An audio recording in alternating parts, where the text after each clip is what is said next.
Last वाला हम generally भूल जाते हैं, हमें क्या करना चाहिए। लास्ट वाला जितना हम आगे बढ़ते जाते हैं पीछे वाले टॉपिक भूलते जाते हैं। तो हमने एक ही चीज बोली है कि पीछे वाले टॉपिक्स का रिवीजन करते रहना चाहिए, ठीक है।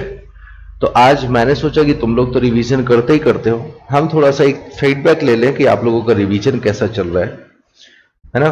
तो कुछ क्वेश्चंस थे तो मैंने सोचा कि उनको प्रैक्टिस करवाया जाए, उससे आपका एक रिवीजन भी हो जाएगा और हमें भी समझ में आएगा कि आप कितना रिवीजन कर रहे हो। तो प्रैक्टिस सेशन है आज का, पिछली यूनिट परसेंटेज को लेकर के, क्योंकि पूरी अर्थमेटिक का ही कोर्स है तो पूरे अर्थमेटिक में उछल कूद मचाएंगे हम। और हमने बताया कि जब एक बार परसेंटेज को हमने टाइम दे दिया ढंग से, तो अब आगे की यूनिट को उतना ज्यादा टाइम देने का रिक्वायरमेंट रहेगा नहीं। रिक्वायरमेंट क्यों नहीं रहेगा, उसके पीछे का रीजन है कि परसेंटेज और रेशियो पैरेलल चलता है, दोनों डिवीजन के फॉर्मेट है। तो जब एक फॉर्मेट को सीख लिया बेहतर तरीके से तो ज्यादातर बेसिक चीजें क्लियर हो चुकी हैं ऑलरेडी, बस उन्हीं सब चीजों पे वर्क करना रहेगा। तो रेशियो का बेसिक सीखना ही सफिशिएंट है, फिर हम प्रैक्टिस करके उन चीजों को समझ पाएंगे कि हाँ हम सब कुछ सीख चुके हैं या नहीं। ऐसा लग रहा होगा कि सर रेशियो में तो अभी कुछ सीखे ही नहीं है, हाँ पता है कुछ नहीं सीखे हो, प्रैक्टिस करेंगे फिर देखेंगे कितना सीखे हो कितना नहीं। ओके, तो आज बच्चे जो प्रैक्टिस सेशन है ये आपका परसेंटेज यूनिट के क्वेश्चन का प्रैक्टिस सेशन है। इसमें कुछ क्वेश्चंस की प्रैक्टिस करेंगे और परसेंटेज के एक particular topic profit loss discount से डिस्कशन है। सो रेडी हो सभी, रिवीजन मारना है या आगे बढ़ना है?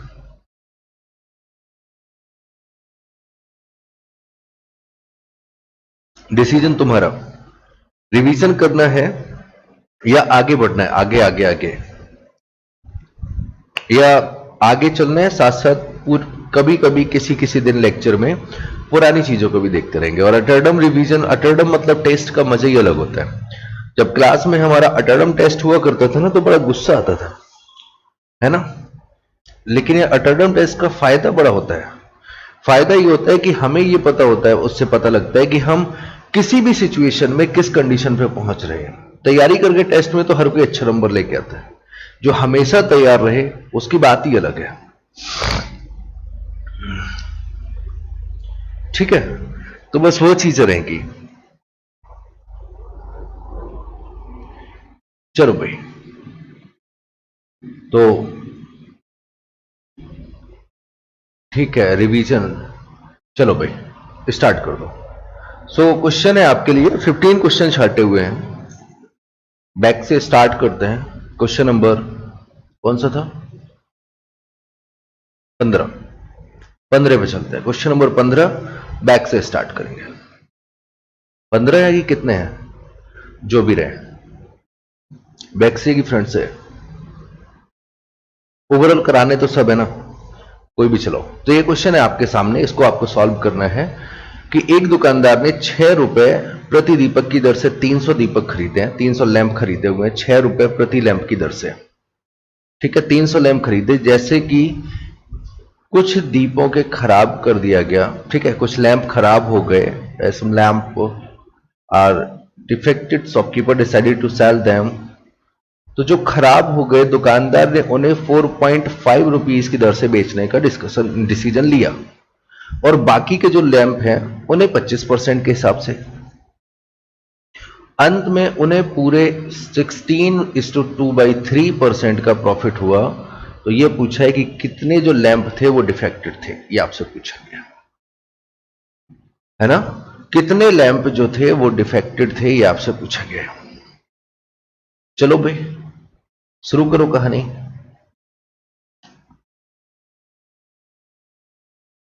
स्टार्ट कीजिए। तो देखो बेटा, सवाल के रिप्लाई आपके पास ऑप्शंस रखे हुए हैं, आपको देखना है। दो तरीके से कर सकते हैं। एक हम लोगों ने सीखा हुआ है प्रॉफिट लॉस परसेंटेज मेथड, जो कि परसेंटेज यूनिट में हम लोगों ने अच्छे से सीखा हुआ है कि 6 रुपए के हिसाब से अगर उसने 300 लैंप खरीदे तो उसने टोटल सेलिंग करी 1800 रुपए की। क्लियर है? 1800 रुपए की सेलिंग करी। अब उसे प्रॉफिट चाहिए 16 से ही 2/3% का, मतलब 1/6 हिस्सा प्रॉफिट चाहिए। इसका मतलब 300 रुपए उसे प्रॉफिट चाहिए, 300 रुपए प्रॉफिट चाहिए। 300 रुपए प्रॉफिट चाहिए, मतलब क्या हुआ, मतलब ये रहा उनका कि भाई हमें 2100 रुपए में सारे लैंप बेचने हैं। 2100 रुपए में सभी लैंप हमें बेचने हैं। इंग्लिश हटा दो। अब क्या सीन हुआ कि भाई इन 300 लैंप में जो टोटल 300 लैंप है, इनमें हमें 2100 रुपए में टोटल लैंप बेचना है। इनमें से कुछ लैंप टूट गए और कुछ लैंप सही है। जो टूट गए उन्हें बेच रहे हैं 4.5 रुपीज की दर से, डायरेक्टली क्वेश्चन में बोला है, और जो सही है उन्हें बेच रहे हैं 25% के प्रॉफिट पर। तो बच्चे 6 रुपए में लैंप खरीदा था, 6 रुपए का 25% प्रॉफिट 1.5 रुपीज, इन्हें बेचेगा वो 7.5 रुपीज से। ठीक है, तो सपोज किया कि एक्स लैंप यहां पे टूट गए थे, तो कितने सही है, बोले 300 माइनस एक्स। अब 4.5 रुपीज के हिसाब से आपने एक्स लैंप बेचे, प्लस 7.5 रुपीज के हिसाब से आपने 300 माइनस एक्स लैंप बेचे, और यहां से टोटल अर्न किया 2100 रुपए। मल्टीप्लाई करोगे तो यहां से हो जाएगा 75 गुणे 3 225 2250, ये हो जाएगा 4.5x, और ये हो जाएगा 7.5x इक्वल टू 21। इधर लाओगे तो बचेगा 150, और ये कितना बचेगा, 3x बचेगा, 3x उधर चला जाएगा, so that x equal to 50। मतलब जो लैंप टूट गए थे वो कितने थे, 50 थे। ये है आपका परसेंटेज मेथड।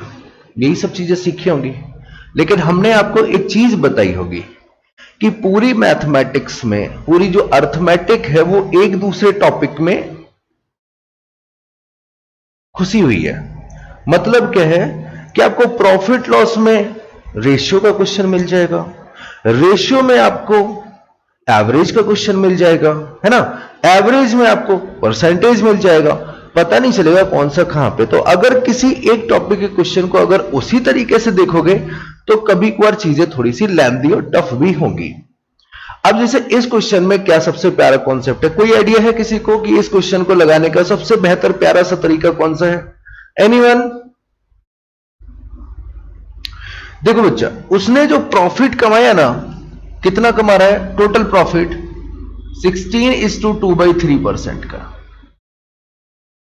यही तो कमा रहा है। वो प्रॉफिट कमा रहा है 16:2/3% का। दैट मीन्स कि टोटल लैंप से कुछ टूटे हुए भी लैंप बेच रहे हैं, डिफेक्टेड लैंप, और कुछ सही लैंप भी बेच रहे हैं, लेकिन ओवरऑल प्रॉफिट कहां से और कितना रहा है? बोले सर 16 से 2/3% का। तो कुछ टूटे हुए लैंप बेच रहा है, कुछ सही लैंप बेच रहा है, और उनका ओवरऑल प्रॉफिट देख रहा है। टूटे हुए को बेच रहा है लॉस पे, सही वालों को ज्यादा प्रॉफिट पे बेच रहा है, और उनसे उन्हें मिल रहा है टोटल 16 से 2/3। तो जब भी दो चीजें मर्ज होकर एक बन रही होंगी तो वहां पर सबसे प्यारा मेथड कौन सा रहता है? बोले सर सबसे प्यारा रहता है एलिगेशन।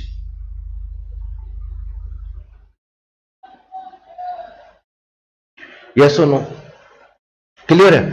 अब एक साइड हमने ले लिया डिफेक्टेड लैंप, ठीक है, एक साइड हमने ले लिया डिफेक्टेड लैंप, जो टूट गए हैं लैंप या जो डिफेक्टेड है उनको रख लिया, और दूसरी साइड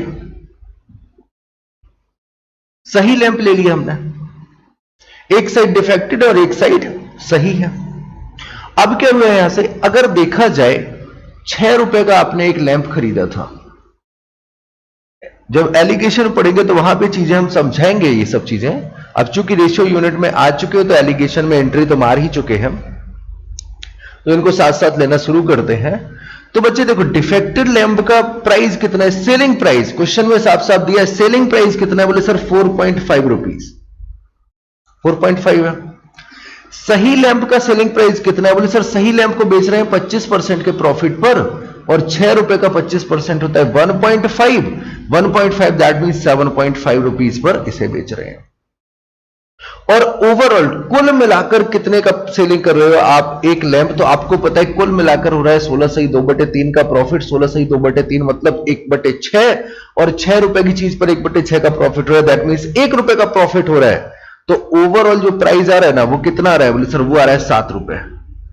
और अगर आप अपने लास्ट सवाल को देखो इधर पे, तो आपको लिखा भी है कि भाई 300 लैंप खरीदे हैं आपने, 300 लैंप खरीदे हैं, कितने, सॉरी 300 लैंप आपको बेचने हैं, टोटल कितने के बेचने हैं, 2100 रुपए के। तो एक लैंप कितने का है, एलिगेशन वाला प्राइस 7 रुपए आ चुका है। अब बस बेटा एलिगेशन लगाओगे, डिफरेंस आएगा 0.5, यहां से डिफरेंस जाएगा 2.5, तो रेशियो कितना हो जाएगा, बोले सर रेशियो हो जाएगा 1:5। मतलब जो लैंप है, टूटे हुए लैंप और सही लैंप का रेशियो है 1:5। टोटल कितना लैंप था, 300, तो अगर 300 को 1 और 5 में बांट दोगे तो ये वाले लैंप आ जाएंगे 50 और ये वाले लैंप आ जाएंगे 250। ये एलिगेशन लगाया।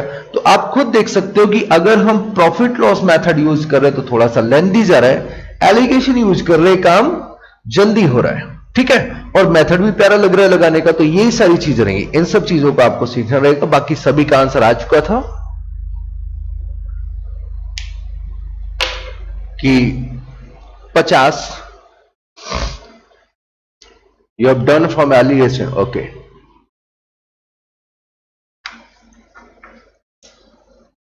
नेक्स्ट अगले क्वेश्चन पे चलेंगे।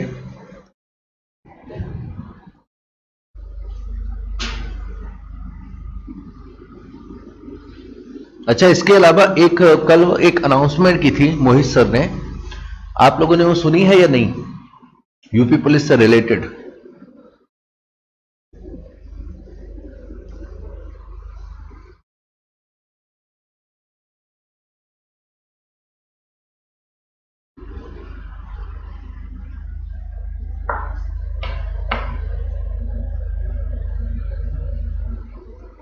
चलो भाई, एक बार 3 वस्तुएं एबीसी के विक्रय मूल्य का रेशियो दे रखा है 8:9:5, आपके एग्जाम का क्वेश्चन है, और उनके प्रॉफिट का जो रेशियो दे रखा है वो 8:7:14 दे रखा है।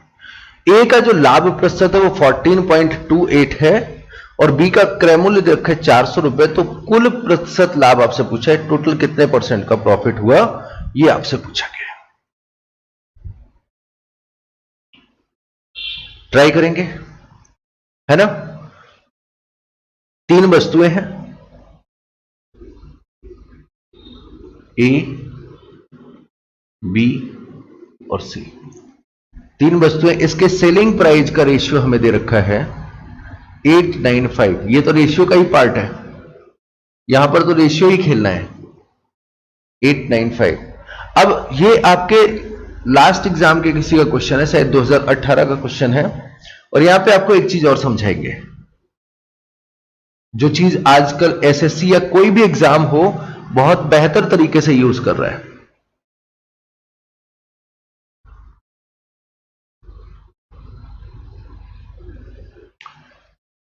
ठीक है, चलो यहां पर समझाने वाली चीज क्या है कि देखो यार, क्वेश्चन प्रॉफिट लॉस का है, फंडा किसका अप्लाई हो रहा है, रेशियो का। पहले जो क्वेश्चन आते थे एकदम इजी रहते थे, ट्रिक पर बेस रहते थे और सीधे अप्लाई करके डायरेक्ट आंसर पे पहुंचते थे। आजकल क्वेश्चन में कई चीजों पे मतलब उन्होंने मॉडिफिकेशन किया हुआ है। सबसे जो प्यारा मॉडिफिकेशन किया, जो हमें बड़ा अच्छा लगता है, वो है लैंग्वेज पर। आप जो आजकल जो रिसेंट क्वेश्चन चल रहे हैं उनकी एक बार लैंग्वेज देखो, और सिर्फ मेरा ओवरव्यू मत सुनो, किसी भी अच्छे टीचर का ओवरव्यू सुन के देखो लैंग्वेज के ऊपर। जो क्वेश्चन आजकल एसएससी यूज कर रही है, किसी भी टीचर का आप फीडबैक लेके देखो उस लैंग्वेज के ऊपर, बस टीचर सही होना चाहिए, है ना। तो ये जरूर कहेगा कि यार लैंग्वेज जो आ रही है ना सवालों की, बड़ी ही ट्विस्टेड आ रही है, बड़ी मजेदार आ रही है, पहली चीज। दूसरा काम उन्होंने क्या किया हुआ है जो सबसे अच्छा लग रहा है, कि पहले क्या होता था, एक टाइप का क्वेश्चन आया एक कॉन्सेप्ट से बस सॉल्व हो गया। अब क्या हो रहा है, क्वेश्चन दिखता अलग है।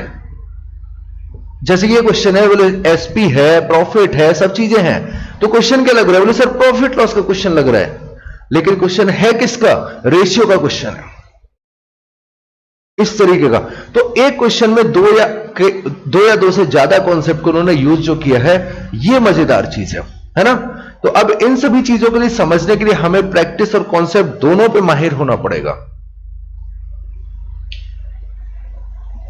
अरे कोई नहीं भैया, हम खड़े हैं ना, हम काहे फंसने देंगे आपको भंवर में।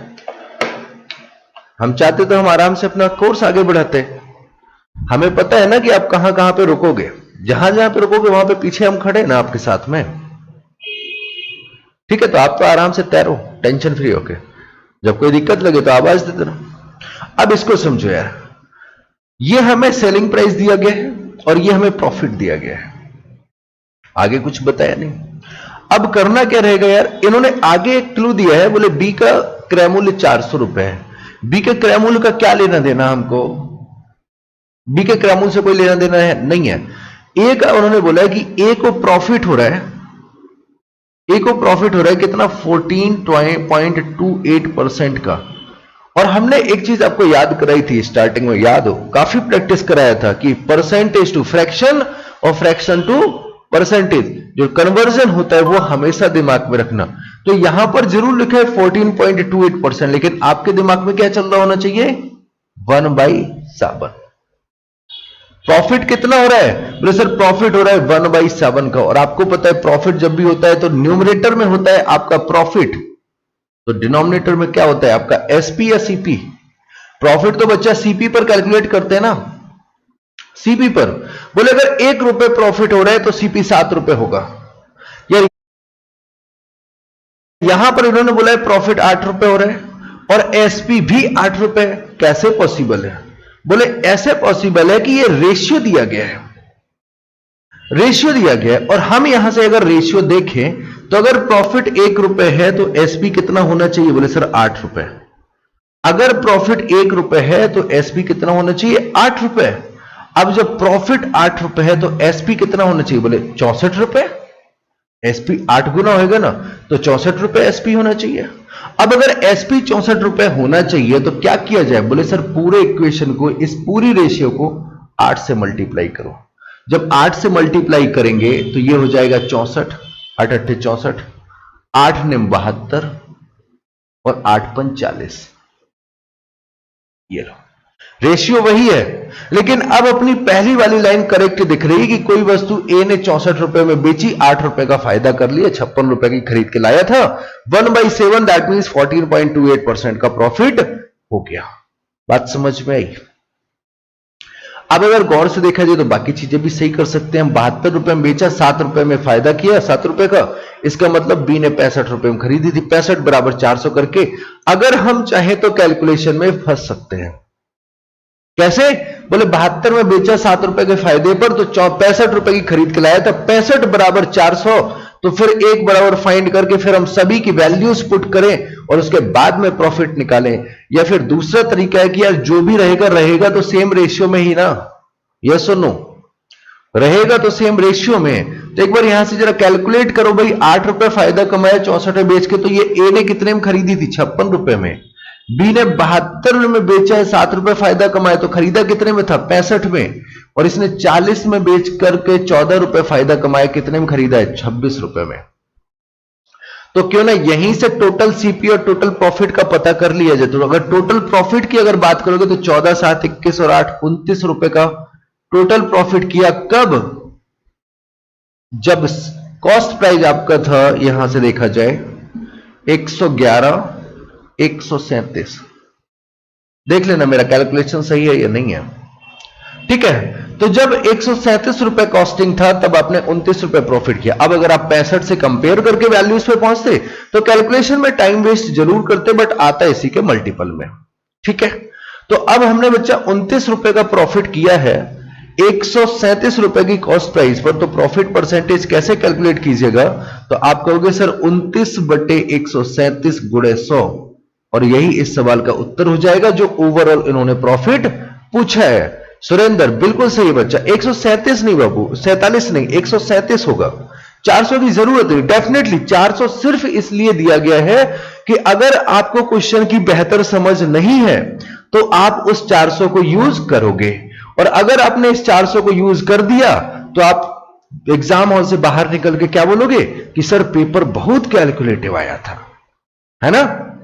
कि भाई 400 को यूज अगर किया करोगे तो आप ही समझ सकते हो कि अगर आपने 65 बराबर 400 लिखा, फिर क्या करोगे, 64 बराबर फाइंड करोगे, भयंकर डेसिमल में आएगा। फिर 8 बराबर फाइंड करोगे, ये भी डेसिमल में आएगा। 72 7 40 14 सब फाइंड करोगे, फिर सीपी फाइंड करोगे, घटाओगे, फिर उसके बाद टोटल करोगे। बस रामायण तो यहीं खत्म करके तुम महाभारत शुरू कर दिए हो। कोई जरूरत है इसका? बोले कोई जरूरत नहीं है इसका, रहेगा तो सेम रेशियो में ना। तो सिर्फ हमें इसे सॉल्व करना है। अब इसे सॉल्व करने के लिए क्या किया जाए? कोई रास्ता वगैरह, कोई तरीका कुछ है क्या? अच्छा 147 होगा, कहीं पे हम गलती कर गए क्या? हो सकता है यार कर गए होंगे। 6 5 11, अरे यार हाँ यार, गुड, ये 121 होगा ना कि 111। अब 121 होगा तो ये कितना हो जाएगा? 147। ठीक है, बिल्कुल सही है ना, हम ही गलती कर रहे थे। तो 147 हो गया। अब देखो गौर से यार कि ये 29 पंचे 145 हो जाएगा। 29 पंचे कितना हो जाएगा? 145। तो लगभग ये 5, इसे अगर काटेंगे तो 5 पॉइंट समथिंग कुछ जाएगा। यस और नो? 5.1 या 2 जो कुछ भी जाएगा लगभग इधर के आसपास जाएगा, क्योंकि 29 गुणे 5 145 होता है। ये 105 से थोड़ा सा ज्यादा है, तो ये 5 पॉइंट समथिंग जाएगा। अब 5.1 से अगर 100 को काटोगे तो ये 20% से थोड़ा सा कुछ कम रहेगा। यस और नो? अप्रोक्सीमेशन यूज करो। ये 20% से थोड़ा सा कम रहेगा। तो इन्होंने पूछा प्रॉफिट कितना रहेगा, तो बोले वो ऑप्शन जो 20% से थोड़ा सा कम हो। हमारे ऑप्शन तो 20% से बहुत बहुत दूर बैठे हैं, तो ऑप्शन कौन सा करेक्ट हो जाएगा? बोले sir D, none of the above answer. बताओ भाई, समझ में आया सभी को? यस सुनो, मनीष, सुरेंद्र, रितिका, जूही।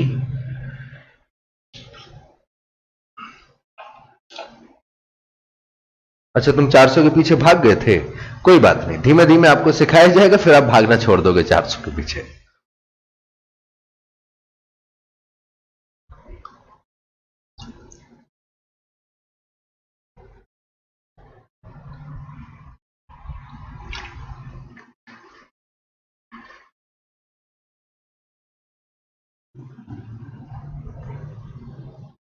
चलो भाई,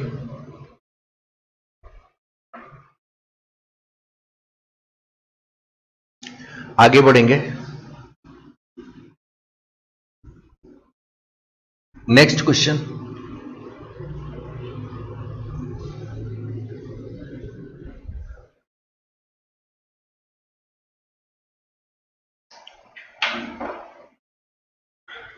कि एक वस्तु को 12% प्रॉफिट पर बेचा गया, यदि क्रयमूल्य 10% कम होता, विक्रयमूल्य 5.75 रुपए अधिक होता, 30% का प्रॉफिट होता। 20% प्रॉफिट कमाने के लिए वस्तु को किस कीमत पर बेचा जाना चाहिए? इस पॉइंट को हम, इस क्वेश्चन को हमने बहुत अच्छे से एक्सप्लेन किया था आपके प्रॉफिट लॉस टॉपिक में, किया था या नहीं?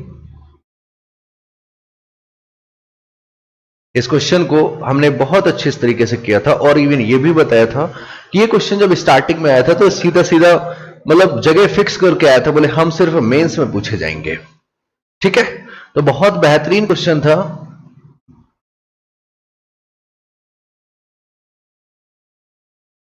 अच्छा अभी कपिल, अभी ठीक है सब? चलो भाई, तो एक वस्तु को 12% के प्रॉफिट पर बेचा जा रहा है, तो हमने क्या सिखाया आपको कि एक साइड पर सीपी और एक साइड पर एसपी। चलो भाई, थोड़ा सा आपको टाइम देते हैं और आपके आंसर का वेट करते हैं कि इसका आंसर आप लोग क्या रखेंगे।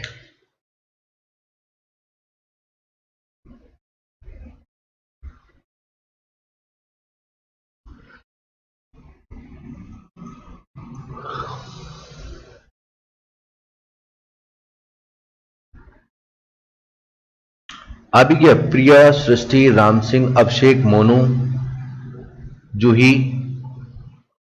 तो फिर सॉल्व ना करें, सब लोग तो कर चुके हो।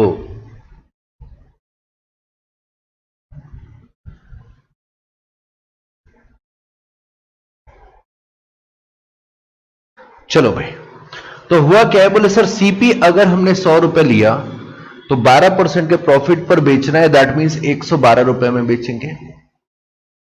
अब इन्होंने कहा अगर क्रयमूल्य 10% कम होता तो क्रयमूल्य कितना होता, बोले 90 रुपए, और बोल रहे कि 5.5 अधिक में बेचते, इसको बाद में देखते, तो 30% का प्रॉफिट होता। तो बच्चे अगर 90 रुपए की चीज को अगर 30% के प्रॉफिट पर बेचेंगे तो 13 निम्मा 117 कितने में बेचते हैं हम लोग? 117 रुपए में। सही है ना सब चीजें?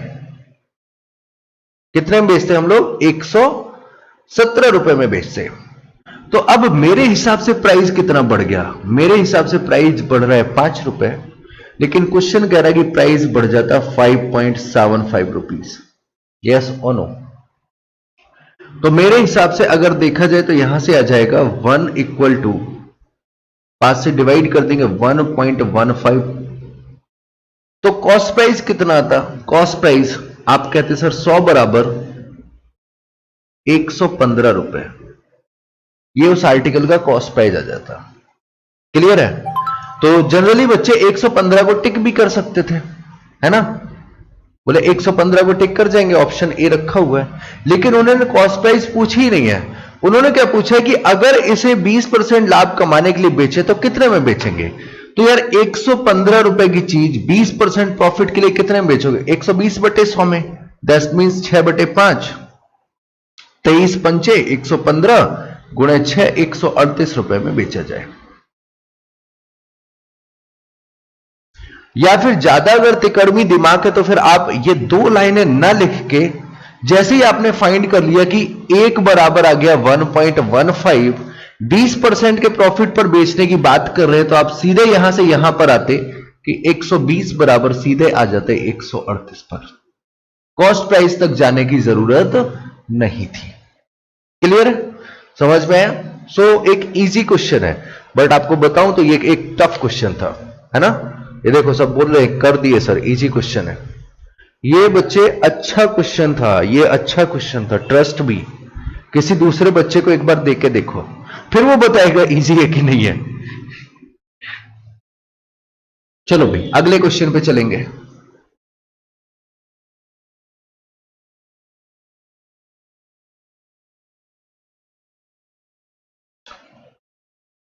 वाह,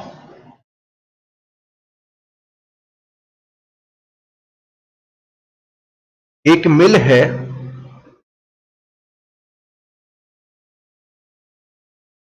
जिसमें मूंगफली के वजन के 20% के बराबर तेल निकाला जाता है। क्या बात है।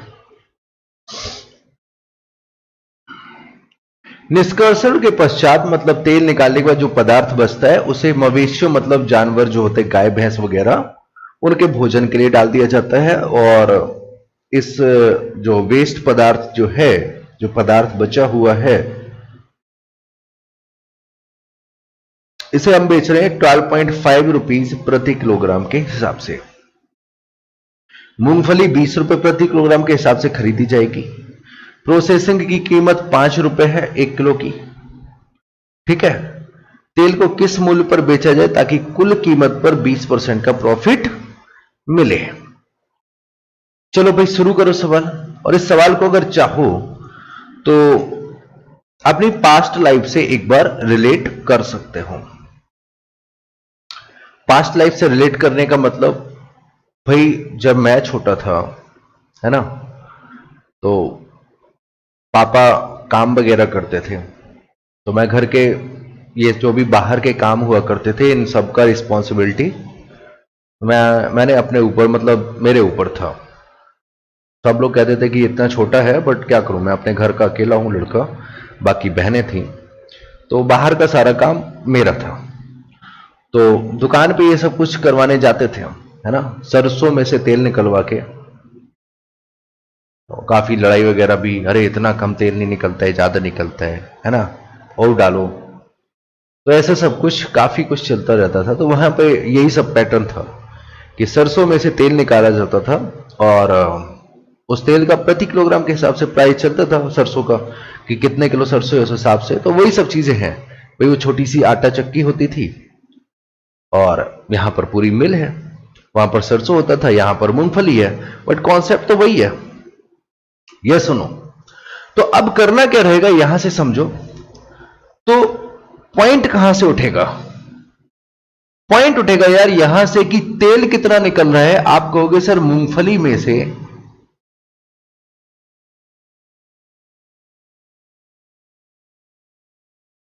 ऑयल निकल रहा है सिर्फ 20%। मुद्दे की बात तो यही है, 20% कैसे निकला, और निकालो, पॉइंट यहीं से उठेगा।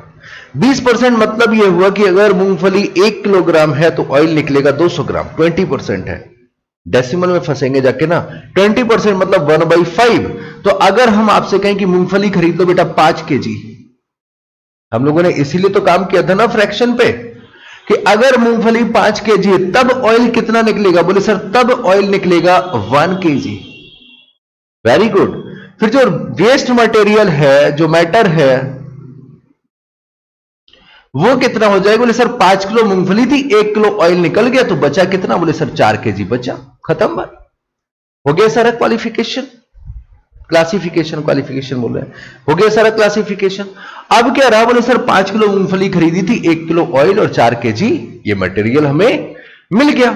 अब 5 kg मूंगफली का जो चार्ज पड़ा है आपको, तेल निकलवाने का चार्ज प्लस मूंगफली खरीदने का चार्ज, वो कितना रहा है, तो आप कहोगे सर 20 रुपए में 1 किलो मूंगफली खरीदी हमने, पहली चीज 20 रुपए में 1 किलो मूंगफली खरीदी, प्लस 5 रुपए 1 किलो की पिराई लग गई, तो 1 किलो का चार्ज कितना पड़ रहा है, बोले सर 1 किलो का चार्ज पड़ रहा है हमें, टोटल कॉस्टिंग पड़ रही है 25 रुपए।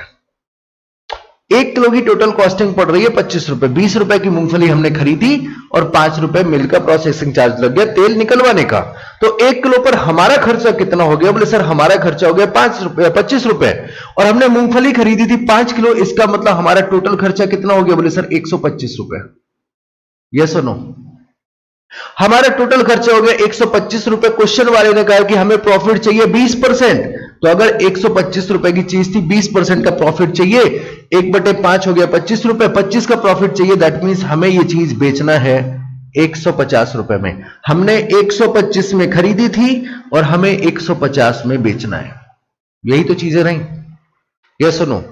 अब 150 में बेचना है, लेकिन बेचने के लिए हमारे पास है क्या, बोले 1 किलो तेल है और 4 किलोग्राम ये मैटर है जो हमें जानवरों को खिलाना होता है, और इसका प्राइस फिक्स है कि यार ये बेचा जाएगा 12.5 रुपए में।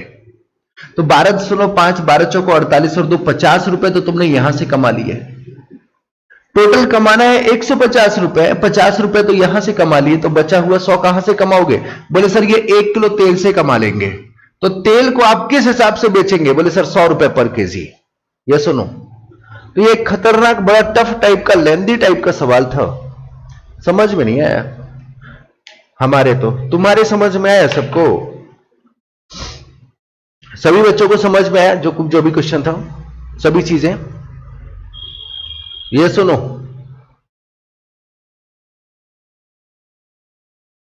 चलिए भाई, तो फिर आगे बढ़ेंगे, फिर अपने अगले सवाल पे। नेक्स्ट क्वेश्चन क्या रहेगा,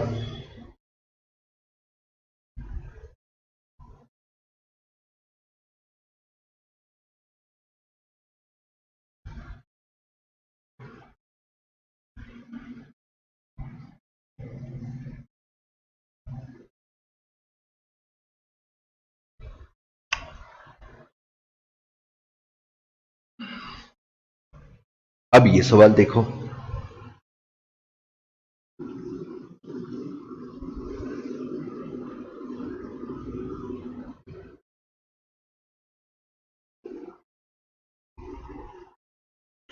एक और सवाल आपके सामने है ना, कि एक दुकानदार 4% छूट देता है, डिस्काउंट देता है, और मजेदार बात क्या है यहां पर कि बोले 15 वस्तु की खरीद पर एक वस्तु फ्री और दे देता है, और 35% का प्रॉफिट कमा रहा है।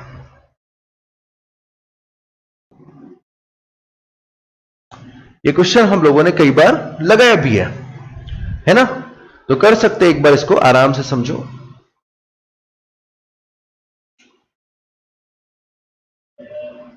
सही है, ओके।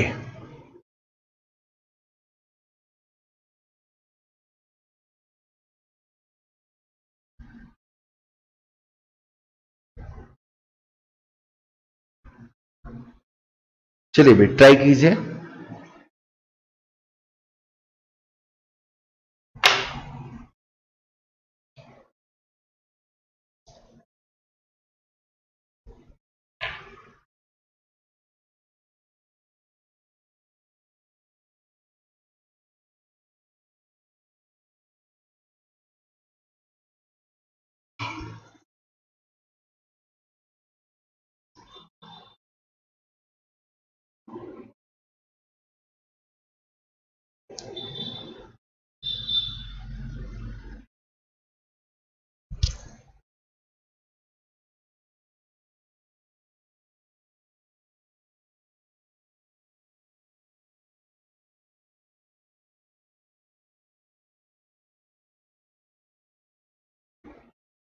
ठीक है, चलो भाई समझते हैं इस क्वेश्चन को भी कैसे करना है। हर एक चीज का कॉन्सेप्ट समझ में आना चाहिए, स्टोरी समझ में आनी चाहिए, पिक्चर का मजा तभी आता है।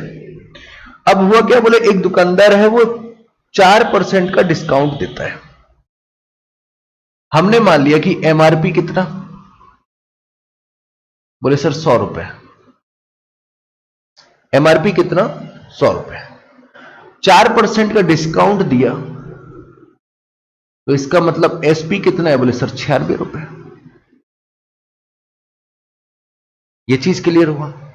अब क्या हो, जैसे हम सपोज करो शॉपकीपर है, तो हमें ये चीज 100 रुपए प्रिंट था, इस पे एमआरपी था, हम आप आए हमारे पास खरीदने के लिए, हमने कहा भैया 6 रुपए सॉरी 4 रुपए हम आपको डिस्काउंट दे देंगे, 96 रुपए में आपको पड़ेगा, आप हमारे पड़ोसी हो, जान पहचान वाले हो। ठीक है, ऐसा करके आपको हम निपटाए थोड़ा सा। तो बोले डन। अच्छा ये क्या है, क्या बात है यार मनीष, बड़ी अच्छी बात है फिर। ठीक है, चलो अब हम बात कर रहे थे मुद्दे पे कि जैसे हम दुकानदार हैं और हमने कोई वस्तु आपको बोला कि आप पड़ोसी हो तो हम आपको 96 रुपए में बेचेंगे, तो आप बोले हमको एक तो नहीं चाहिए, हमको चाहिए बहुत ज्यादा, हमको और डिस्काउंट बताओ। तो हम पूछे कितना चाहिए, दुकान वाले ऐसे ही तो करते हैं ना। तो हम पूछे कितना चाहिए, बोले हमें 15 लेनी है। तो हम बोले 15 लेना है तो एक काम करेंगे, एक फ्री में और दे देंगे।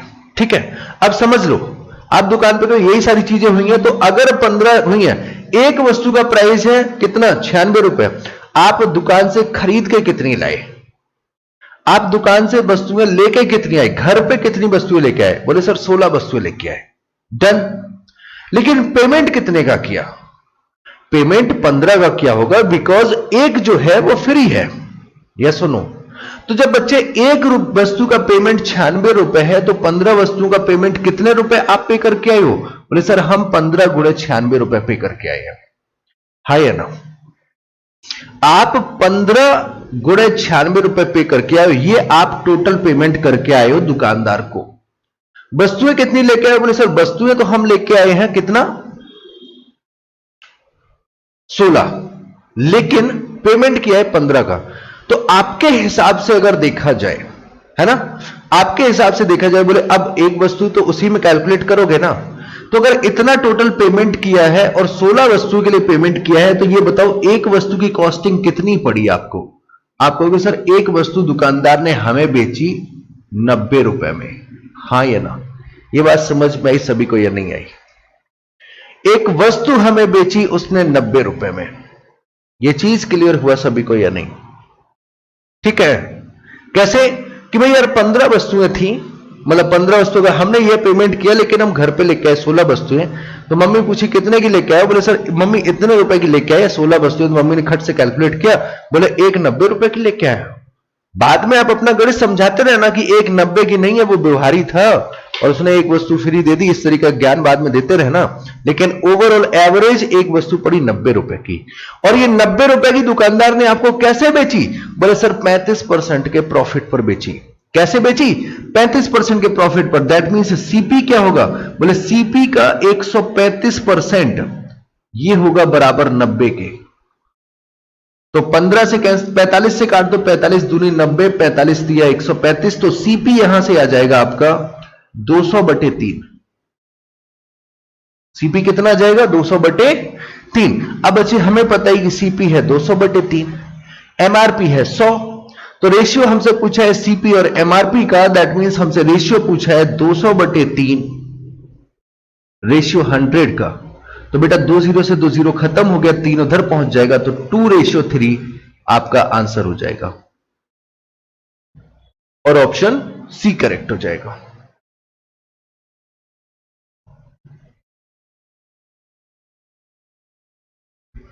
ठीक है, तो ये सारी चीजें रही आपके सामने। अच्छा, इस सवाल को कई तरीके से लगाया जा सकता है, और मैं शायद इसे 3 से 4 तरीके से लगाता हूं। जनरली अभी दूसरे तरीके से बता रहा था, अब इस तरीके से। तो किसी भी तरीके से लगाओ, कॉन्सेप्ट अगर करेक्ट है तो आपका कोई भी क्वेश्चन किसी भी पैटर्न से चलेगा। क्वेश्चन को अगर आप फॉलो कर रहे हो तो चीजें सही रहनी है। चलिए भाई आगे बढ़ा जाए, नेक्स्ट क्वेश्चन कौन सा है देखते हैं।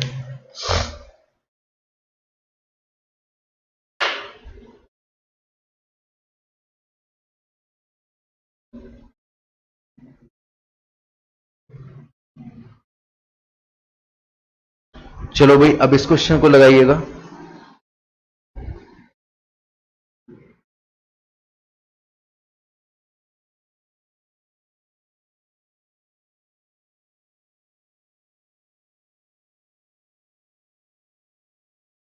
अभी हमने 2-3 दिन पहले एक वीडियो डाला था YouTube पे, और हमने सभी लोगों को बोला था, रिक्वेस्ट किया था, आप सभी लोगों को भी बोला था कि जो देखो टफ टाइम है तो है ना, सबके साथ में प्रॉब्लम चल रहा है, तो अगर आप कैपेबल हो, भगवान ने आपको इतना मतलब आप पर इतना कृपा रखा हुआ है कि आप मांगने वालों में नहीं बल्कि देने वालों में अगर आते हो, तो ये बड़ी गर्व की बात है ना, प्राउड की बात है।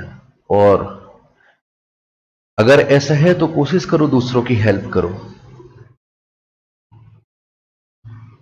तो उसका फीडबैक काफी अच्छा आया, है ना। इवन एक चीज और रही उसमें, कई बच्चों का मेरे पास फोन भी आया, तो सर जी ऐसे ऐसे हम बड़े दिनों से आपका कोर्स परचेज करना चाह रहे थे, हमको इस बैच में एडमिशन दे दो, हम पढ़ेंगे। ठीक है, 8-10 लोगों का देखा मैंने, बट मुझे समझ में आया कि चीजें कुछ अलग हैं। तो फिर मैंने कहा कोई बात नहीं यार, गेहूं के साथ घुन पिसता है, खेती करोगे तो खरपतवार तो आएगा। बट ये सारी चीजें रही। अब पॉइंट समझाने बताने का ये है, वहां पर एक का कमेंट आया था आज, शायद मैंने देखा उस वीडियो में, आज का ही कमेंट था शायद, या कब का था मुझे बताए दे। वैसे एक कमेंट ये आया, मैंने कहा अच्छा, तो अच्छा लगा काफी कमेंट वो। तो जो भी बच्चा था वो कह रहा था कि मिस्टर सेंगर आप भी दूसरों को बोलने से पहले खुद को एक बार देखो, आप दूसरों को बोल रहे हो, आप भी तो बिजनेस करते हो, 2 वीडियो डाल के फिर पेड कर देते हो, 2 वीडियो यूट्यूब पे आए डाले, उसके बाद फिर पेड चला दिया उसका, तो ये भी जस्ट एक टाइप का बिजनेस है। तो पहले खुद को देखो फिर किसी और को बोलो। ठीक है यार, सही है।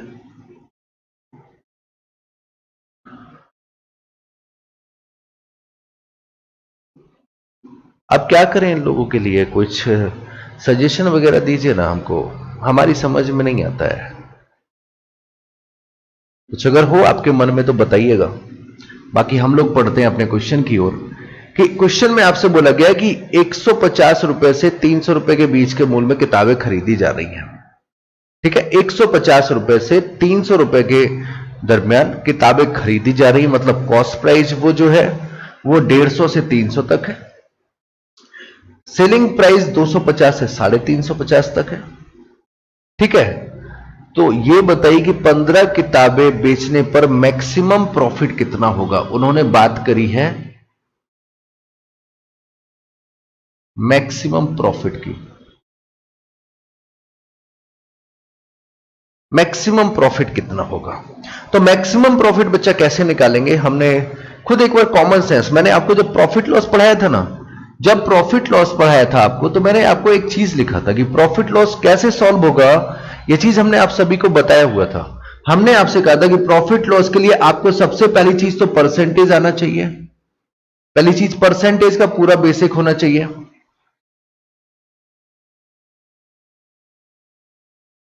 दूसरी चीज आपको कॉमन सेंस यूज करना रहेगा। अब किसी के पास नहीं है तो क्या किया जाए, है ना। ये चीजें, ये सब चीजें क्यों बोला था, क्योंकि प्रॉफिट लॉस इसी का पार्ट है। ओके, तो अब रहा क्या, बोले मैक्सिमम प्रॉफिट कैसे उठाएंगे किसी भी चीज को। ठीक है, जैसे फॉर एग्जांपल ये मार्कर मेरे हाथ में है, और इस मार्कर को अगर सेल करना हो, मैक्सिमम प्रॉफिट कैसे कमाएंगे। ठीक है, तो जैसे तो कैसे कमाया जाएगा, बोले सर इसको मिनिमम प्राइस पे खरीदो, जितने कम से कम में खरीद सकते हो उतने कम से कम में खरीदो, और जितने ज्यादा से ज्यादा में बेच सकते हो उतने ज्यादा से ज्यादा में बेचोगे, तभी मैक्सिमम प्रॉफिट होगा। तो मिनिमम प्राइस कितना खरीद सकते हैं, सीपी मिनिमम कितना हो सकता है, मिनिमम सीपी, तो आप कहोगे सर मिनिमम सीपी आ जाएगा यहां से 150 रुपए, और एसपी हमको रखना है मैक्सिमम, ज्यादा से ज्यादा में बेचना है, तो एसपी आ जाएगा मैक्सिमम 350। तो प्रॉफिट कितना आ जाएगा 200 रुपए, और आपको ऐसी 15 वस्तुओं पे हिसाब किताब करना है, आंसर हो जाएगा 3000 रुपए। आंसर यही इस सवाल का उत्तर है। 30 है। मिनिमम प्राइस पर खरीदकर मैक्सिमम प्राइस पर सेल करने से मैक्सिमम प्रॉफिट होगा। अच्छा अब रुको, समझ के जवाब देना है ना, समझ के जवाब देना। क्वेश्चन ये लिखा रहने दो, समझ के जवाब देना कि मिनिमम प्रॉफिट के लिए क्या करना चाहिए। मिनिमम प्रॉफिट के लिए कितना क्या करना चाहिए, मिनिमम प्रॉफिट कितना होगा, मतलब मिनिमम प्रॉफिट फाइंड नहीं करना है आपको, मिनिमम प्रॉफिट के लिए क्या करना चाहिए, बस ये एक स्टेटमेंट आपसे पूछा है।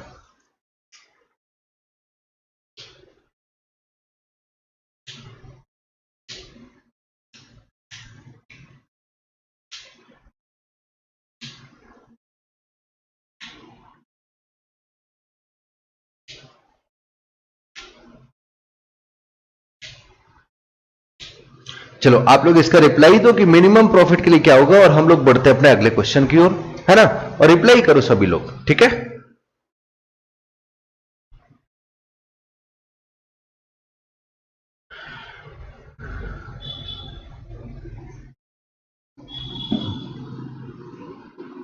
अच्छा आप सभी लोगों से थोड़ी सी बात भी करना है।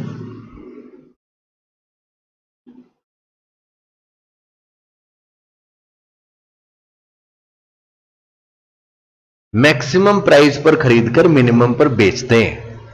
अब आए ना तुम लोग बिना बुद्धि वाले। मैक्सिमम प्राइस पर खरीदकर मिनिमम पर बेच दें, एक लाइन और ऐड करना है इसमें, तब कर पाओगे। मैक्सिमम प्राइस पर खरीदो और मिनिमम प्राइस पर बेच तो बिल्कुल सही है, बस एक लाइन और ऐड करना है। क्या चीज? लेकिन यह कंडीशन कभी भी ना हो पाए। बात आपकी बिल्कुल सही है, लेकिन यह भी तो सोचो हमने पूछा क्या था, हमने पूछा था मिनिमम प्रॉफिट कब होगा। बोले मिनिमम प्रॉफिट तब होगा जब मैक्सिमम प्राइस पर खरीदकर मिनिमम प्राइस में बेचे, लेकिन सीपी एसपी से बड़ा नहीं होना चाहिए। क्योंकि बच्चा अगर सीपी एसपी से बड़ा हो गया तो मिनिमम प्रॉफिट छोड़ो लॉस हो जाएगा, समझे। But SP is not less than CP. Exactly SP CP से छोटा नहीं होना चाहिए। अगर एसपी सीपी से छोटा हो गया तो लॉस हो जाएगा, बस यही चीज है।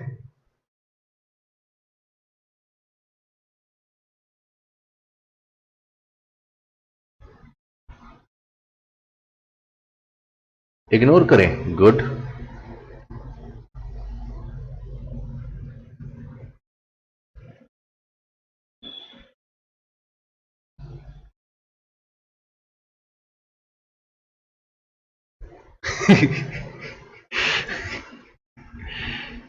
ये आशीष बढ़िया है। चलो भाई, तो ये सारी चीजें नहीं, ठीक है। आ जाओ, अब आपके सामने एक क्वेश्चन है, इस क्वेश्चन को सॉल्व कर लेते हैं। आपके आंसर आना स्टार्ट हो चुके हैं, है ना। सृष्टि ने आंसर दिया हुआ है और बाकी के बच्चे लोग भी, आप लोग आंसर दे दो। फिर उसके बाद इस क्वेश्चन को डिस्कस करके और फिर आपसे एक बात करते हैं, एक आपके फायदे की बात है।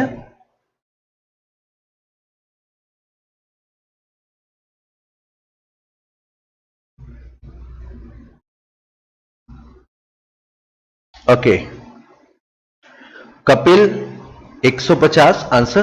तो बच्चा अभी हम लोगों ने इस टाइप के क्वेश्चन को थोड़ी देर पहले ही सॉल्व किया हुआ है, जहां पे आंसर कितना आया था हम लोग का 138, शायद ऐसे कुछ क्वेश्चंस है, क्योंकि ये क्वेश्चन आता है, कई बार आता है।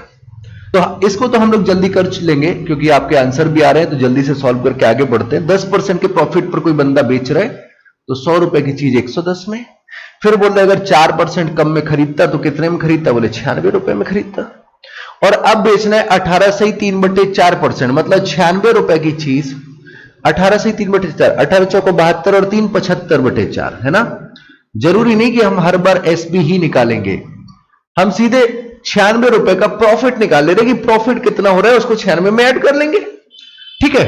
तो 25 से कैंसिल करो, 25 गुणे 3 और 4, 4 चौको 16, 6 96, 18 रुपए के प्रॉफिट पर बेचना है। 96 रुपए की वस्तु को 18 रुपए के प्रॉफिट पर बेचना है।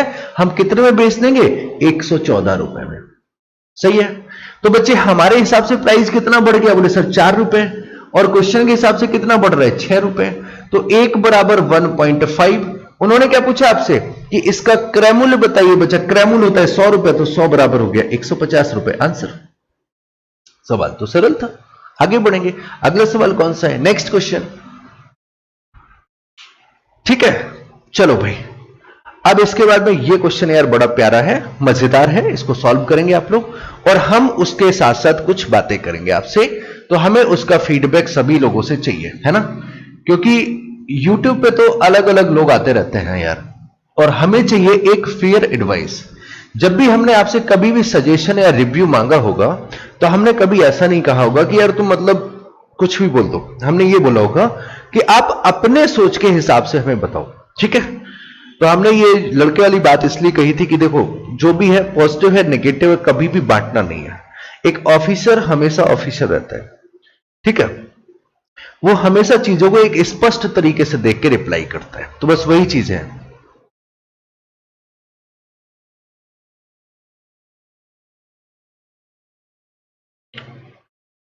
इंग्लिश, रीजनिंग, जीएस, सभी सब्जेक्ट पढ़ाए जा रहे हैं। मैथ, इंग्लिश, जीएस की क्लासेस चल रही, रीजनिंग की क्लासेस अभी स्टार्ट हो जाएंगी कुछ ही दिन में, मतलब 2 या 3 दिन में स्टार्ट हो जाएंगी। और इसका पैटर्न भी हम लोगों ने थोड़ा सा चेंज किया। पहले हम लोग पैटर्न लेके आए, तो पहले पैटर्न लेके कैसा आए थे कि भाई एक दिन मैथ चलेगा, फिर जीएस चलेगा, फिर इंग्लिश, फिर रीजनिंग। तो फिर जब 2-4 क्लासें हुई, तो हमारी टीम के बीच में जब आपस में डिस्कशन हुआ, तो बोले सर मजा नहीं आ रहा है। मैंने कहा मजा मुझे भी नहीं आ रहा है। तो मैंने कहा फिर क्या करना चाहिए? बोले सर आपको क्यों नहीं आ रहा है? मैंने कहा जब तक मैं स्टार्ट होता हूं तब तक लेक्चर खत्म, और उसके बाद अगला लेक्चर बोले 4 दिन बाद आएगा। तो मैंने कहा मैं इस तरीके से रिवीजन कराने में मुझे ढंग नहीं पड़ रहा है, मैं नहीं करवा पाऊंगा, सीधी बात है। टाइम पास करना हो तो बात अलग है। बोले फिर क्या करें? मैंने कहा मेरा बैच भले ही तुम 10 दिन बाद लगाओ मेरी क्लास, लेकिन जब लगाओ तो लगातार 2-3 दिन लगाओ, जिससे मैं एक टॉपिक को बेहतर तरीके से रिवाइज करवा दूं। जब मैंने ये पॉइंट बोला, तो मोहित सर भी बोले कि यार ये पॉइंट सर जी आपका एकदम सही है, हम भी यही चाहेंगे कि जब जीएस का लगाया जाए, तो जैसे अगर पता लग रहा है कि भारत का भूगोल उठा लिया गया, तो भारत का भूगोल का जितना भी इंपॉर्टेंट क्वेश्चन है वो हम 3-4 दिन में सारा डिस्कस कर दें, उसके बाद फिर अगली क्लास कोई भी आप दे दीजिएगा। और सेम पैटर्न सब जगह से आया। तो इसी मंडे से अब पैटर्न इस तरीके से हो जाएगा कि भाई एक मैथ वाले बंदे ने मैंने अगर कोई टॉपिक उठा लिया, तो जैसे ही वो टॉपिक कंप्लीट नहीं होता है तब तक मैथ की क्लासेस चलेंगी 2 से 3 दिन तक। जब कंप्लीट हो जाएगा फिर अगला टर्न आएगा। तो इस तरीके से क्लासेस चलेंगी वहां पे। बुलाए इसलिए हम आजकल तुम लोगों को बुलाते हैं। गुस्सा, भड़ास, है ना, जरूरी है ना, बैलेंस रहना चाहिए, नेचर का नियम है। तो ये सब चीजें रही। तो मॉनिटर का काम क्या था कि भाई टीचर ने होमवर्क दिया कि कल पूछेंगे। अब पूरी क्लास का तो नहीं पता, लेकिन हम लोग प्लान कर रहे हैं कि भाई कैसे भी करके टीचर को याद ना आए कि आज पूछना है। और जैसी टीचर क्लास में एंट्री किया, बोले बच्चों क्या पढ़ना है? तो मॉनिटर सर आप कल ये पूछने को दिए थे। पिट गए। आओ। तो बस वही चीज है, मॉनिटर को इसलिए पूछ रहे थे कि परसों याद दिला दे कि सर जी फीडबैक लेने के लिए बोला था। ठीक है, मैं भूल जाऊंगा मुझे पता है, तो याद दिला देना मुझे कि फीडबैक लेने के लिए बोला था। अभी आते हैं अपने क्वेश्चन पे। ठीक है, क्वेश्चन है कि एक व्यक्ति जो है ब्रांड ए की 4 कमीजें और ब्रांड बी की कुछ कमीजें ऑर्डर करता है। ठीक है, तो ये ब्रांड ए हो गया, इसकी 4 कमीजें ऑर्डर करना है इसने, और ये ब्रांड बी है, इसकी कुछ कमीजें ऑर्डर करना है। डन। ब्रांड ए की जो कमीज का प्रत्येक का मूल्य ब्रांड बी की कमीज के मूल्य का दुगना है। ठीक है,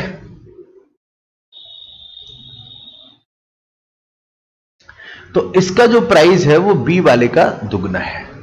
मतलब ये हो गया 2 रुपए की कमीज। अब तुम कहोगे अरे सर जी जाओ, 2 रुपए में कहां आती है? अबे आती है ना। 2 रुपए की कमीज हो गया। फिर क्या हुआ, कमीजें जब घर पे आई तो पता लग रहा है ऑर्डर बदल गया।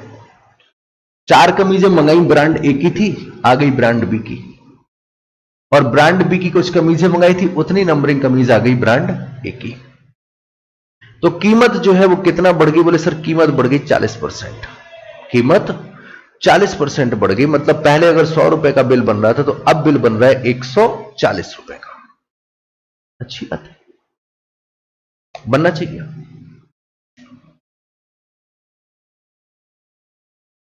अब बताइए कि ब्रांड ए और ब्रांड बी की मूल कितना, मतलब कितना अनुपात में मंगाया था, आपसे यह पूछा गया। कमीजों की जो संख्या थी वो किस रेशियो में मंगाई गई थी, मूल संख्या का अनुपात पूछा गया है।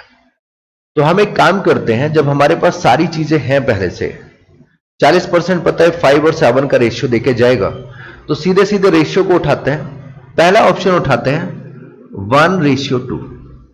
अगर इसकी हमने 4 कमीजें मंगाई हैं तो इसकी 8 कमीजें मंगाएंगे, यस और नो। रेशियो से उठाएंगे, ऑप्शन से उठाएंगे, तो यहां से आ गया ये 8 रुपए और ये बनाएगा प्लस 8 रुपए, तो बिल बनना चाहिए 16 रुपए का। और अगर बिल बनना चाहिए 16 रुपए का, तो कहानी हमें यहीं से समझ में नहीं आई। समझ में इसलिए नहीं आई क्योंकि यार 40% करना है, तो 40% ज्यादा करना है, तो 5 और 7 का रेशियो होगा, और 16 बराबर अगर 5 हुआ तो 7 बराबर डेसिमल में देके जाएगा, और हमारा आंसर तो डेसिमल में आएगा नहीं, तो ये ऑप्शन गया। दूसरा पॉइंट, दूसरा ऑप्शन क्या है 1:3। अगर ये 1 है, 1 बराबर 4, तो 3 बराबर 12, ये हटाओ, तो ये आएंगी आपकी 8 रुपए की और ये आएगा आपका 12 रुपए का, तो टोटल 20 रुपए की आपने शॉपिंग करी। ये 5 बराबर दिखाई पड़ रहा है कि 5 बराबर 20। तो अगर सामान एक्सचेंज हो जाएगा, बोले ये वाली कमीजें आ गई 12 और ये वाली कमीजें आ गई 4, तो ये 12 दूनी 24 रुपए का सामान उसने घर पे भेज दिया, प्लस यहां से 4 रुपए का सामान, तो ये आ गया 28 रुपए का। और बाकी दिखाई पड़ रहा है कि 5:7 का रेशियो है, तो ये वाला आंसर आपका करेक्ट हो जाएगा कि जो कमीजें थी वो 1:3 के रेशियो में थी। तो इस तरीके से लगाओगे तो सबसे जल्दी लग जाएगा। बाकी इसके अलावा दूसरा तरीका यह रहेगा कि इसको एक्स मान के, बोले बी टाइप की एक्स कमीजें थी, तो वहां से भी हम कर सकते थे। अच्छा, पता चल गया आपको। देखो सीधी बात है, जो मेहनत करता है, जो पढ़ाई करता है, वो फेमस ही होता है। यहां पर एक बच्चा फेमस नहीं है, फेमस स्टूडेंट वो होता है जो टीचर की नजर पर रहे। और यहां पे एक नहीं, कम से कम 16 से 18 स्टूडेंट ऐसे हैं जो डेली लाइव क्लास अटेंड करते हैं, रिप्लाई करते हैं, क्वेश्चंस का सॉल्यूशन देते हैं, है ना, और हम बार बार उनके बारे में बात करते हैं। अब ये अलग बात है कि पॉपुलैरिटी में आप ज्यादा हो, तो चलो ठीक है भाई, मॉनिटर आपको काम दिया जा रहा है कि हमें परसों याद दिला देना कि फीडबैक लेना है, और हमें फीडबैक सभी बच्चों से चाहिए, तो जाके एक बार इन सर की क्लासेस वगैरह अटेंड करके देखना, ठीक है। टॉपर्स क्लब यूट्यूब चैनल से जुड़ के रहो, क्योंकि इंफॉर्मेशनल वीडियो हम वहीं पे देते हैं, इंफॉर्मेशनल वीडियो यहां पर नहीं आता है। जैसे कल यूपी पुलिस के बारे में एक इंफॉर्मेशनल वीडियो आया था।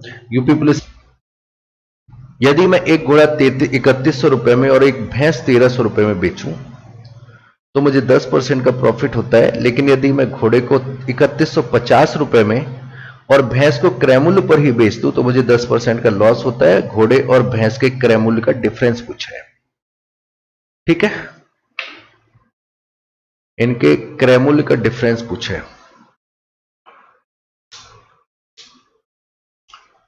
आपके अभी कौन कौन से टॉपिक, रेशियो यूनिट है, टाइम एंड वर्क यूनिट है, और टाइम एंड डिस्टेंस यूनिट है। टाइम एंड वर्क जल्दी जाएगा, रेशियो को हमें खत्म करना है 20 अगस्त तक। टाइम एंड वर्क, अच्छा हाँ, एक चीज हम और आपको बोले थे, आपके एक बैच में जो एडवांस का बैच है उसमें हमने बोला था कि उनका सिलेबस हम 31 अक्टूबर तक कंप्लीट कराएंगे, क्योंकि जो एग्जाम है वो जल्दी आएंगे, ठीक है। तो आपका जो सिलेबस है वो पहले कंप्लीट कराया जाना जरूरी है, अदरवाइज लास्ट तक अगर सिलेबस कंप्लीट कराया गया तब तो मजा नहीं आएगा, है ना, तब तो फिर मजा नहीं आना है। सभी का 31 आ गया, गुड। तो जो आपका सिलेबस है बच्चा, वो सिलेबस को कंप्लीट कराया जाएगा 31 अक्टूबर से पहले। एडवांस के बैच का भी यही टाइम रखा है, ठीक है, एडवांस के बैच का भी जो टाइम रखा है वो भी 31 अक्टूबर रखा हुआ है। और अर्थमेटिक बैच के भी कंपाइलेशन का टॉपिक जो है वो भी 31 अक्टूबर ही रखा हुआ है। तो हो सकता है, वैसे शायद अर्थमेटिक में मुझे नहीं लगता है कि मुझे एक्स्ट्रा क्लास लेने की जरूरत पड़ेगी, एडवांस में तो शायद जरूरत पड़ेगी एक्स्ट्रा क्लास लेने की, क्योंकि पढ़ाऊंगा इसी लेवल पे जिस तरीके से पढ़ाता हूं, तो ऑब्वियसली हो सकता है वहां पे एक्स्ट्रा क्लास देने की जरूरत पड़े। बट अगर आपको भी जरूरत पड़ेगी तो आपके लिए भी एक्स्ट्रा क्लास लगाई जाएंगी। बट सिलेबस आपका 31 अक्टूबर तक फिनिश किया जाएगा, है ना, कंप्लीट किया जाएगा, और उसके बाद में आपको प्रैक्टिस के लिए छोड़ दिया जाएगा कि अब आप प्रैक्टिस करो और एग्जाम की तैयारी कर सो, है ना।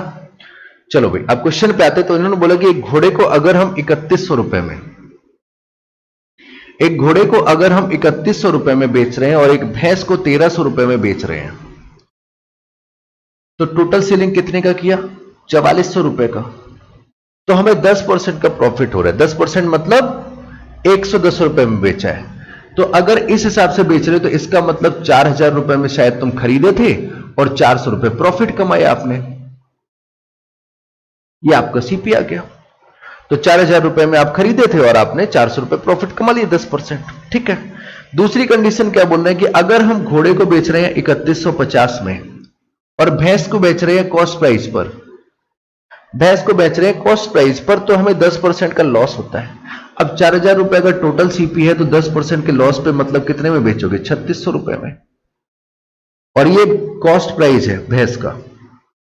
तो यहां से कॉस्ट प्राइस कैलकुलेट कर सकते हो भैंस की कॉस्ट प्राइस कितनी होगी। बोले अगर घोड़े को 3150 में बेच दिया तो 3600 में से घटाएंगे तो इसका कितना हो जाएगा? 3600, 450 रुपए आ जाएगा इसका कॉस्ट प्राइस।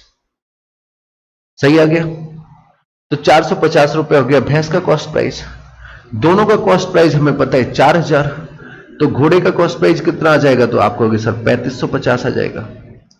अब भैंस का कॉस्ट प्राइस 450, घोड़े का 3550, तो दोनों का डिफरेंस पूछा है, आंसर 3100। तो ये इस सवाल का उत्तर है। तो इस तरीके से बीच बीच में आपकी रिवीजन क्लास होती रहेगी। जो नेक्स्ट रिवीजन क्लास होगी वो आपकी होगी सीआई और एसआई की। जो नेक्स्ट क्लास होगी, अब किस दिन होगी मुझे नहीं पता, मैंने अभी से अनाउंस कर दिया कि नेक्स्ट जो क्लास होगी, ओके कोई बात नहीं चाहिए, ठीक है, नेक्स्ट जो क्लास होगी वो सीआई और एसआई के रिवीजन क्लास रहेगी। कब होगी नहीं पता है, तो आप लोगों को इतना तो बता दिया कि तो आप लोग इतना तो रहेंगे कि अब सीआई और एसआई का रिवीजन करके रखोगे। बीच में ऐसे ही किसी दिन 10-12 क्वेश्चन ले लेंगे और आपको डिस्कस कर देंगे, ठीक है। और कल से हम लोग वापस अपने पॉइंट पर पहुंच जाएंगे।